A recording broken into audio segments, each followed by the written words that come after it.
Alors bonjour, dans cette courte capsule vidéo, nous verrons ce qu'est la moyenne pondérée. En fait, on connaît déjà depuis, je dirais, quelques années, c'est quoi une moyenne? En fait, une moyenne, c'est la somme de toutes nos données divisée par le nombre qu'on a. Maintenant, une moyenne pondérée, c'est quoi? C'est, en fait, une moyenne qu'on va faire, mais où chaque élément, chacune des données a un certain poids. Donc, le fait que chaque chose a un poids, à ce moment-là, il faut tenir compte de la valeur qui est attribuée à chacune des données.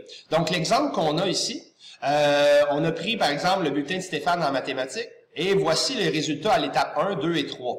Ben, si on se fie présentement à la pondération, c'est-à-dire à la valeur ou au poids qu'a chacun de ces résultats, donc, dans le fond, il a eu 65%, alors que la première étape valait 20%. Il a eu 52%, alors que la deuxième étape valait 20%. Et finalement, à la troisième étape, il a eu 68%.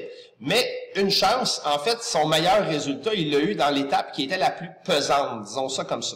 Maintenant, on va aller calculer son résultat. Évidemment, son résultat ne sera pas seulement la somme des 3 divisé par 3, parce que celui-là ici vaut beaucoup plus. Donc, je vais vous montrer deux façons qu'on pourrait calculer la moyenne pondérée.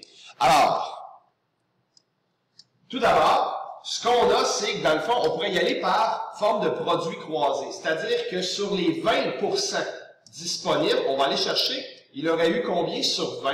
Ici, il aurait eu encore une fois combien sur 20, et ici, combien ça lui fait de points sur 60.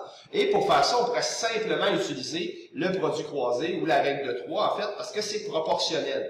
Donc, à l'étape numéro 1, s'il a eu 65%, ben on se demande, ça lui fait combien de points sur, pas sur 10, sur 20, et on va aller chercher de cette façon-là combien de points il a réussi à ramasser à la première étape sur les 20 points disponibles. Donc, un petit produit croisé nous donnerait, OK, il a réussi à ramasser 13 points. Donc, on mettrait le 13 en bande. Même chose pour la deuxième, donc il a eu 52%, puis nous on cherche, ça lui ferait combien de points? Sur les 20 points de disponibles. Donc, encore une fois, un petit produit croisé, on obtiendrait 10,4 points. On va garder le nombre décimal pour l'instant, même si on verra plus tard si on en a besoin. Et à la troisième étape, celle qui est la plus importante, il a obtenu 68%. Et on veut savoir, dans le fond, sur les 60 points maximum qu'il pouvait amasser, il a réussi à en amasser combien? Un petit produit croisé, on obtiendrait qu'il a ramassé 40,8 points. Donc, voici le total de points qu'il a ramassé à chacune des étapes. Il nous resterait simplement à aller faire la somme, c'est-à-dire le 13 plus le 10,4 plus le 40,8 qu'il est allé chercher. Et on va obtenir de cette façon-là 51,2 plus 13. On obtiendrait, moi j'arriverais à 64,2. J'espère que je n'ai pas fait d'erreur de calcul mental. 73, mais non, c'est 64,2. Et donc, comme c'est une note, présentement, une note de bulletin, il faudrait arrondir, et Stéphane aurait eu 64%.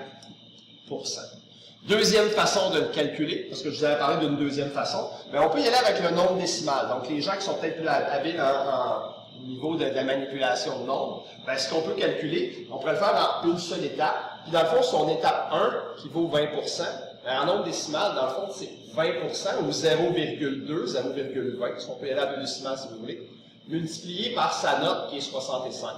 On ajoute 20% encore une fois, multiplié par sa note, donc 20% de 52, plus 0,60 pour le 60% qui est la valeur ici, multiplié par sa note qui est 68. Fait que finalement, ce nombre-là, plus ce nombre-là, plus ce nombre-là, évidemment, doit nous donner un total de 100%. Donc ça ici, c'est son 20%, un autre 20%, un autre 60% pour arriver à un total de 100%. Et de la même façon, on obtiendrait ici directement 64,2 qu'il faudra arrondir à 60%.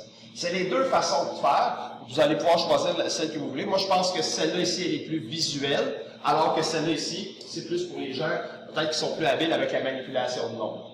Alors, voilà pour la moyenne pondérée. Mais retenez qu'une moyenne pondérée, c'est juste une moyenne dans laquelle chacune des valeurs a un poids, une certaine importance.